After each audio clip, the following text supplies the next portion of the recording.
Putting out there and what we have out here in front of you are guys that can take that to a different level. And that is the relationship building with your son. In the fall, we had a couple of new guys, and we had some feedback on them about the relationship side. It's a different type of season, real condensed. Rain, I don't know if y'all noticed in the fall, it rained every day. That eliminates some of that. But in the spring, you have 14 plus weeks to be with your boys. And at the end, there is a true relationship with your son, with his coach. And why is that? Because I'm hiring men that are challenged to do that. They got the baseball. We got that. But it's that second level where the difficulty for me in finding those men out there to do that. Okay? I've got two guys right now that are out here that both played high school, both played college. One blew out his arm and that ended his career. Both of these guys work with middle school and high school kids right now in an athletic capacity. What a blessing to have that in front of your sons. Kids that are around this age every single day. Every day. And to think of the relationship that gets to build, to have a man in front of your son, check the box on baseball, that can sit there and relate when your kid says, hey, yesterday the new skins on Fortnite came out, and they know what they're talking about. I know what that is. I said, what? Right? That is something that is a big deal for us. That's a big thing from the Ryan family down to me is there's a big difference. That is a big difference. And it's something we take a lot of pride in. So when I get that question, I'm very proud and very eager to answer that question. Who's your coaches? Because, that's a great question. Let's see where you want to go with that. Because I can get Connie, I can't really dig him out of the grave, but if I brought you a guy in here, if I said last year, hey, we're no longer the Rangers, we're the Astros. Howard Johnson, our bench coach, is looking for a job, and he wants to coach select baseball. If I trotted Howard Johnson, and for some of you that are my age, young, if you remember Howard Johnson when he played for the Mets, yes, Howard Johnson, I think was a runner-up for MVP once, four-time All-Star, 10-year career. Oh, what else? Let's see. He was known for wild, cocaine, alcohol, coached major leagues, balled it up, and all of that. Let's put him in front of your son. How's that sound? He's a major league coach, though. So that's our philosophy, my philosophy on the coaches and the men that we put in front of your boys. Okay? Another part. And this one is a hard one to put out there. Because I get these emails a lot, and I lose a lot of people that don't show up to this or even bring their son out here. What do you put on the pedestal, Chris? What is on the pedestal?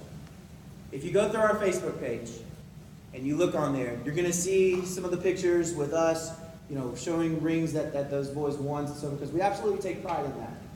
But that is not something that we put on the pedestal. This is something that, as a life lesson for these boys and so forth, you put that winning is on top of that pedestal, boy, that thing could be knocked out and will be knocked out, and everyone in this room knows that. If winning is on the pedestal, how easy that pedestal can knock and fall.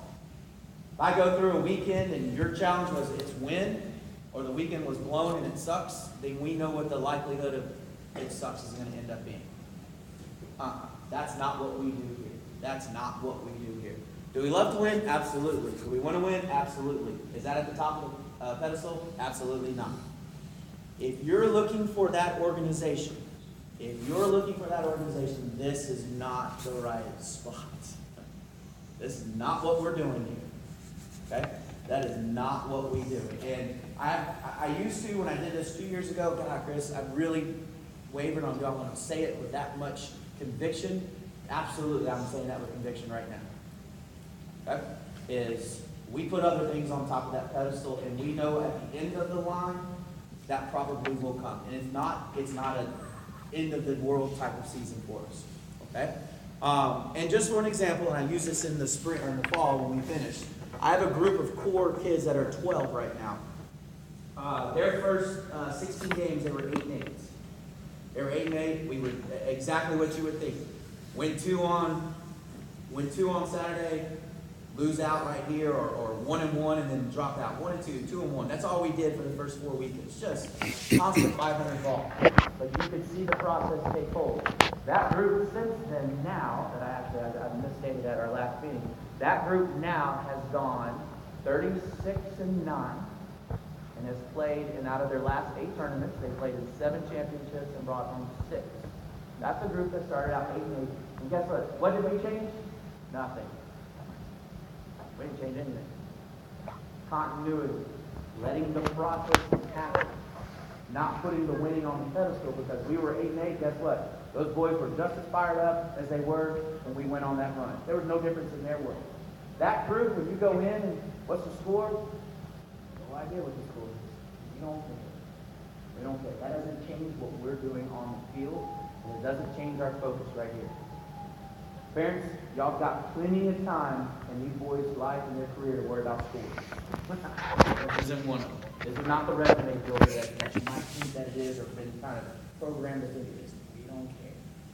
Does it happen? One group it has. Some have struggled. Hey, that's part of it. I'm not lying to you, being up front. Some of it is a struggle. It's a struggle, sure. But we have a process that we're ultimately, our end game again, is to prepare for that high school tryout if that's the goal. Remember what our end game is here. Am I worried about a 9U tournament March 14th in Taylor, Texas? What happened on a Sunday? Not really.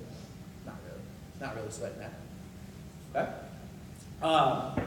Another thing with the select, so I want to make sure that part is there, and then we're going to get into kind of the fun stuff, is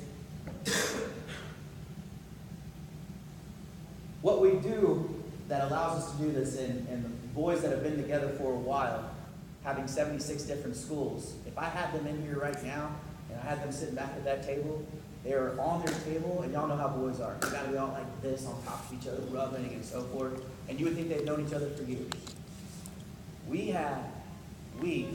Now the younger guys, it's like herding cats sometimes, those 9 years and unders, all right? The older ones, not saying it gets any better, but they're a little bit more mature.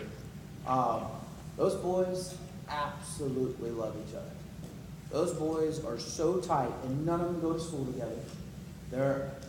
For all the downsides of Fortnite, they're all linked into that crap together. They're together. When practice comes and we have that first 10 minutes, the smiles on those faces, and the fun that they are having. And what does that come from? That comes from the ultimate goal of what we're all trying to accomplish, and not having that win-at-all-cost attitude. That's not what we do. Man, that sucks. That sucks. I got to worry about that when we get a job and run a house and all that. Oh, God, grind on that later in your life. Not at 9, 10, 11, 12 in baseball. So the fun aspect of that, we put that in here. For some of you that have had experience with our coaches, some have gotten up here to have some fun, some still in that grind. It's a work in progress for us too. It's a work in progress for us too. But that is something that is a daily challenge to these guys with me. You gotta have fun. You gotta have fun. You gotta have fun. You gotta have fun. And it's a work. I'm telling you that right now. Not all my coaches are all the way up to that, but I still got some out there that they're grinding, their butt's this tight on everything like this. No, relax, have some fun with this. Okay? So that is something that we do as an organization. It's something that's very important to us. The family aspect. The Hunts, I know you guys just went through a season with us. Wick Towers, I know y'all just went through a season with us. Man, this is one that when you know you're on, the stake changes for you. When you know that you have made this team and we're not going anywhere, and the stability and the process that I'm pitching to you, there's some ownership on your side now. You own some of this. You own this. What does that mean, Chris? I send out these surveys, and they're not just surveys and they go off into the internet world and no one gets to look at them. I take to heart what your feedback, what my family's feedback, when it comes back to me, and we make the changes. Because ultimately, I'm here for you, and ultimately, I'm here for your son. That's what's important. Your son has one shot at 9U baseball, 11U, 12U. They got one shot. Can't go backwards. My job is to make this the best experience I can. Do I get it wrong sometimes? Absolutely. Absolutely. And I hear the feedback and we make those changes. But what's different in this organization is the ownership that comes with it from your side. Because I lean on you to tell me. Now, if I think you're wrong, will I tell you? Oh, yes, I will. And I'll tell you why. I won't just say no, I will tell you why. But I love that part because it gives you an ownership stake in what your son is doing with the Round Rock Express. And we make those changes. And we know if you're in at 9 and 11, you're going to be here for 12, 13, 14, 16, 18. Well, that won't happen. Oh, no, I changed that for the next season. You'll see it implemented immediately if I agree with you. Or you talk me into it. Okay? So the ownership side from you, I lean on you for a lot of that. I lean on you for most of that because you're in the trenches on what you hear at home, what you see, what you observe, what you think might happen. Now, we took that to a step farther this year with the Express. Now I'm really jumping the gun. First tournament for us is going to be March 2nd and 3rd. We had so much feedback from parents and me and my wife. And all of this select stuff, we decided, you know what we're going to do? We're going to host our own tournament this year. We're going to host multiple tournaments. So the Round Rock Express have secured Old Settlers for the entire weekend, the entire complex. We're going to take everything we do in this stadium, all of our staff, all of our concessions, and we're going to move it over to Old Settlers. And we're going to host a tournament, and we're going to do it the way a tournament should be. We're going to walk out of there, and those kids that are involved in that tournament are going to go, when is your next one? We're going to have parents that have gone through and said, when is your next one? And then a year from now, when that water park opens, we've got these synced up to where we're going to have a tournament going on a home weekend when that thing's open, and it's going to be a destination type of event. That's what we're doing. That's what we're doing. We're doing that because I'm sick of what we've seen, and for you 11U that have been out there and kind of through the grinder of even the smallest thing. Can we get some freaking toilet paper in the bathroom? That's a legit complaint. Can someone water the field after 9 games and it's 115 degrees out there? Can we get a chalk on the freaking line? We're going to change all of that, and we're going to do it in March. Our first tournament we're hosting. Now, the ownership side is, guess what, parents? Oh, yes, I need your help. Need your help. So little bitty things, well, I've got my Cole's sisters out there for 10 hours. You know what we're doing? We're taking some of that fun zone, and we're moving it over there. We're going to have jumpy houses. We're going to have stuff for the siblings to go do. Since they're out there for 10 hours while their brothers are playing. It's not, we got something for you to do. Okay? That's some of the ownership part and something that's new to us and what we're going to expand on, especially when that water park opens across the street. 3 big things before I move on to this season. Communication. My rule basically in my business life, my professional life, my personal life, and all of this, no surprises. No surprises. I over-communicate. Well, some of you were real eager yesterday. You are catching me before noon. Hey, are we still on? Are we still on? And for those that I responded to, I said, yeah, we're still on. More info to come. That's what I always put on there. It's coming from me. I promise. I have no surprises on you. I respect that most of you guys in here have multiple kids. You don't live in that neighborhood right there, and you need to know. As an organization, I can promise you the communication is at the top. That is no surprises coming from me. And it's something, obviously it's a work in progress with these men out here. No surprises to your board, more importantly. No surprises to your board. What does that mean? It means if you know you're not going to pitch Cole on Saturday, go tell Cole on Friday he's not pitching on Saturday. Go tell him. Let him know. And let him know why. We're not above that. Let him know why he's not going to pitch on Saturday. Tell him. So that there's no surprise. Nothing off the table. Then the shoulders don't come down. You get in the car. What's wrong, son? I'm not pitched today.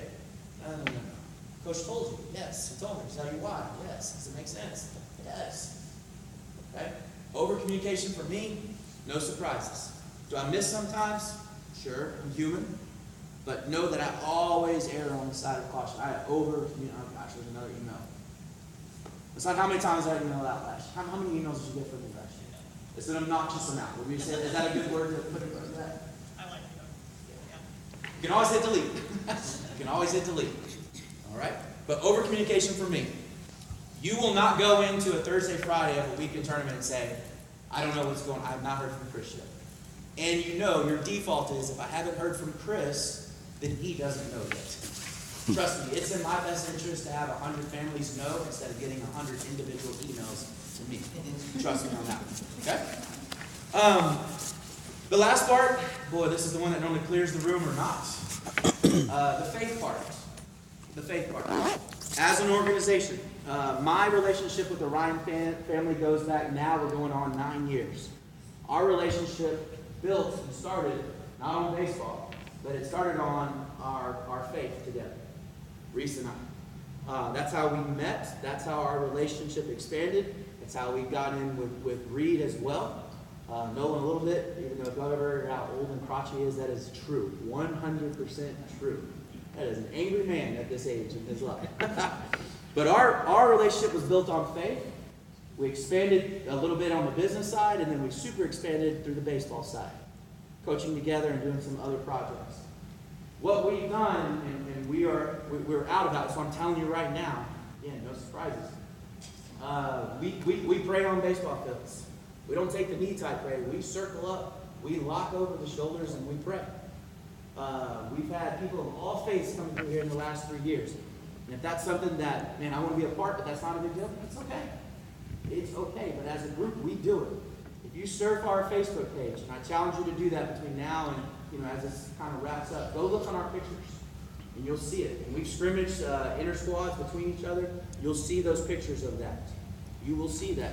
And that is something that we're very out about, we're very proud of, and something that is the basis of our organization. We're big on that, okay? So I need to let you know that up front, and it's something we're proud of, but just to let you know. All right, nuts and bolts of the season. This is stuff you really want to hear. All right, when do we start? Our season will start mid-February with practices. Our goal is 4 practices before we run into that first tournament in March. I'm at the mercy of this, of when Round Rock Youth Baseball League opens up their practice fields. We practice at Old Settlers. Okay? My goal, we got it last year and we should get it this year, is to practice on Tuesday and Wednesday nights at 6 to 8 o'clock at Old Settlers. All of our teams practice at the same time. Some of you have siblings or multiple kids, and that's why I do that. We're all in the same spot. 6 to 8, Tuesday, Wednesdays at Old Settlers. The goal is to start that 3rd week in February to get 4 practices in before we go into that tournament. What can change that? We are at the mercy of Round Rock, the city of Round Rock, and Round Rock Youth Baseball League. Now, a little inside info, we have a really good relationship with them. They like us and they sort of need us. So we sometimes, for the most part, get what we ask for. Okay? So that's the practices. That's the season start. Tournaments, so there's the start of the season. The end of the season, we go through Memorial Day weekend with a big asterisk next to that. So let me repeat that again. 3rd week of February, 2 practices. 2 practices. First tournament that March 2nd or 3rd. Last tournament officially is on Memorial Day weekend. That's 14 weeks is what that covers. Inside of those 14 weeks, we'll play 8 tournaments. 8 out of those 14. We do not do anything over spring break, and we do not do anything the weekends that we're after spring break. Go have fun. Go have a spring break. That's what we do. Go not play baseball. Okay? So that leaves 12 weekends if you take out the spring break. 8 weekends of baseball covering a 12-week span. That right there is we don't burn you in the ground, and we don't burn those boys into the ground with that constant grind of playing. Sometimes we'll go 3 on, 1 off, 2 on, 1 off, whatever it is. It just depends on how that season matches up. 14 weeks, we got you. Okay? Spring break, we eliminate that week and those weekends, takes us down to 12, and then we play the other 8. All local, no travel. Okay? The big asterisk on the end of Memorial Day. The 11U team last year, loved each other so much, they wanted to continue. So we continued a little more. We played 3 more tournaments after that. If that is an option, and that's something that the group wants to do, I'm all for it. I'm all for it. I'm not against it. Just know when I get to the costs and all that, our season officially ends in Memorial Day. Well, what if we end in Memorial Day and 8 of the kids wanted to do it and the other 3 don't? Did I just ruin my chances for next year? No. The season officially ends in Memorial Day. If we can create a team and they want to keep going, and you guys want to pay the part to keep it going, we'll do it for another tournament or 2. We'll do it. But officially it's more. Does that all make sense? I need to hedge myself there. We only had one group that did it last year that wanted to continue, and they played 3 more tournaments. The big fat asterisk is I've got that field secured in July again at Old Settlers. We really want to put on a tournament in July. We want to do it. So the option could be for all of us to take June off and maybe practice a couple of times, and then meet one more time in that July tournament. That's something that we'll get into as the season goes on. Okay? So there's our season. Third week of February through Memorial Day with a couple of asterisks. Nothing over spring break during the week or on the weekends right there. 2 times a week at Old Settlers. The goal is Tuesday, Wednesday, 6 to 8 o'clock. What if it rains? Okay? We get to use these cages here. We got that set up. Here's where the issues. If our AAA team is here, I know this comes to a shock to you guys. We don't get the cages. Okay? We don't get to bump those guys out. The other thing is we've decided to take on a professional rugby team. If they're here, we can't use those cages. If we have a concert singing something like Snoop Dogg here, you don't want your kids in those cages. I'll put it to you that way. So we have those cages, unfortunately, and just honestly, but we're last in the pecking order, if that makes sense. If there's an event coming on out here, nobody's getting in here, and obviously if our AAA team is home, we're not getting over here. But mine's that we simply move our practices from there over into the cages, and we kind of stagger it where we at least get a bullpen in if that is needed, but everyone at least gets some time. Okay. And in the fall, help me out. It rains literally every Wednesday, 5 times a day on Wednesday. But did we never not? It was open every single time, right? I don't think we missed a practice, did we? I don't think we did. At least the availability of the cages were always here. All right? That's a big one for us. I mean, that's a blessing, honestly, to be that close and be able to come over here and have that. Okay? 8 tournaments, got it. The practices, spring break, not it. 14 weeks. So what does that equate to then? There's a lot of math. It's about 28 to 30 get-togethers, practice-wise. And roughly, depending on how your teams do, 25 to 30 games. That's kind of the encompassing of our season. Now, we have a couple of coaches. There's 4 of us on staff up here at the Express that will put together like a hit night or something up here on Fridays, if it's available. Obviously, when the season starts, boy, that changes everything because our hours turn obnoxious up here. But there are coaches that, hey, if you want to get together, we can hit up here on a Friday or something like that. Don't count that, but that is also a possibility depending on availability. But about 28 to 30 get-togethers, about 25 to 30 games is the core of our